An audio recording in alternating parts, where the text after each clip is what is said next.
worse players get more varsity time than you. When I was in high school, I experienced this for 2 years straight. From my freshman to my sophomore year, I had players that were above me that I didn't even think were skilled at all compared to me at the time, but they were getting minutes. They were producing for the team.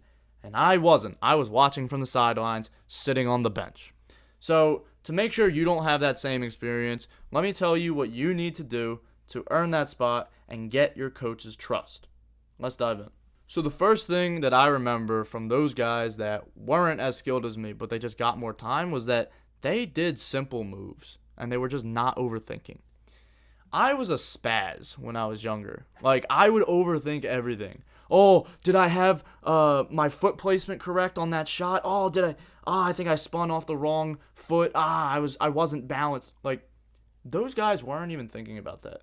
All those guys thought was, okay, did I make the shot? Can I get open?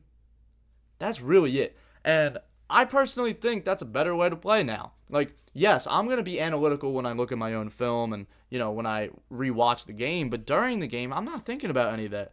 I'm just trying to get mine. I'm going to the hoop. I'm going up strong. I'm going to take that three when I have it. And I think that by taking that mentality, you're going to stop playing so tense. You're going to start to play free. And that right there is the biggest difference, right? Those guys that don't work hard, they have that blissful ignorance. They just don't know how dumb it looks or how bad their footwork is, right? No disrespect to the guys that were on varsity before me. If they watch this video, I love all y'all, but I don't mean anything like that.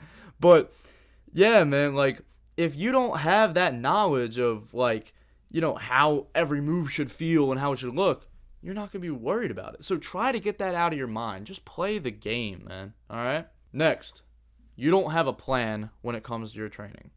Dude, you're saying that these guys are worse than you, they're less skilled, whatever the case may be, but you're in the same boat as them if you don't have a workout plan. If your workouts are just as inefficient, you can't be talking. Okay, yeah, you get a couple hundred shots up a day, cool. You do some ball handling, cool. But you go by feel. You don't have a strict plan. You don't write it down. You don't have anything on paper. And you do different stuff every day instead of focusing on one or two specific skills. That's a problem, right? If you want to earn a varsity spot, you can't just say, all right, I'm going to shoot a lot. No, like, what exactly are you going to do? What's going to help you progress more as a player? What's going to grow your skills and allow you to translate it to the games, right?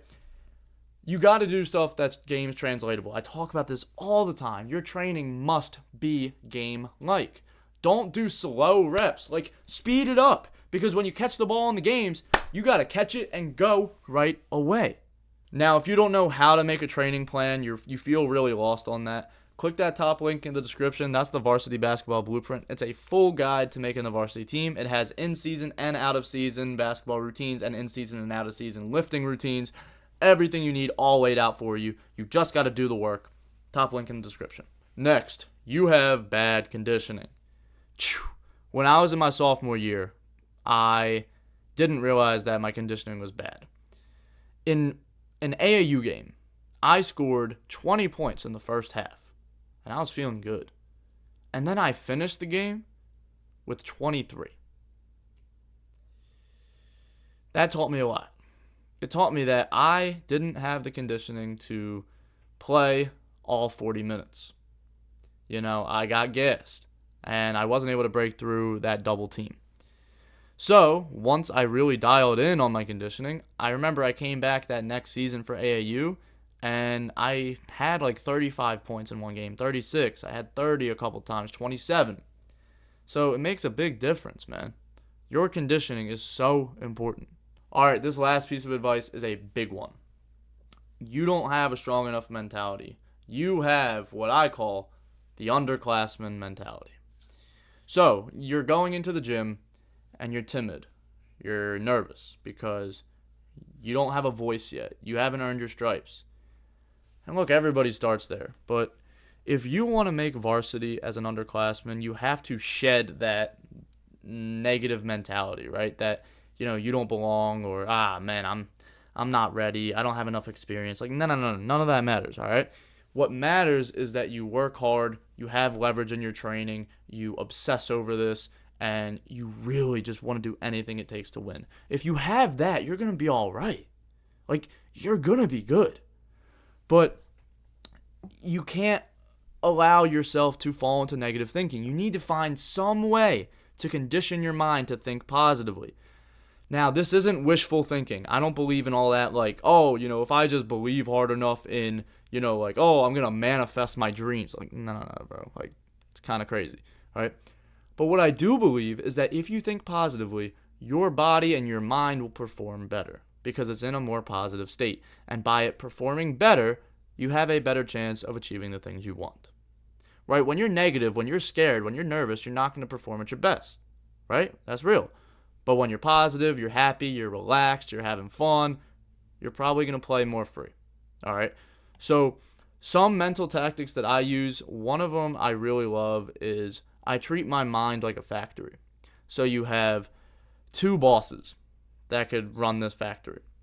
You have Mr. Triumph and Mr. Defeat. Now, Mr. Defeat, he's the negative Nancy. He's the one that's going to yell at you. He's going to belittle you, tell you suck, right? He sneaks in through the back door every once in a while. But Mr. Triumph is the boss that tells you what you need to do, tells you, hey, man, like, we need to pick up the pace. But he's also going to be kind to you. He's going to say, hey, man, yo, you did really well. Like, let's keep this going. We're doing awesome. Let's go. So, whenever you find yourself thinking negative, say to yourself, oh, okay, Mr. Triumph got kicked out of the factory by Mr. Defeat. Let me kick out Mr. Defeat and bring Mr. Triumph back in. You say, like, it sounds ridiculous, I know, but it's a cool analogy. It's helped me a lot. You say to Mr. Triumph, all right, Mr. Triumph, what do you notice? And then just allow your mind to think, and your mind is going to come up with things that you've been doing well. If you want a full guide, like over an hour long, I think there's like over 3 videos in there of full guides in the Varsity Basketball Blueprint for your mentality, for confidence. Click that link in the description once again. Now, here's the truth. Working hard isn't enough to make the varsity team. And if you would like to learn more about that, click this video. But as always, keep God first. Stay blessed, bro. Love you, man.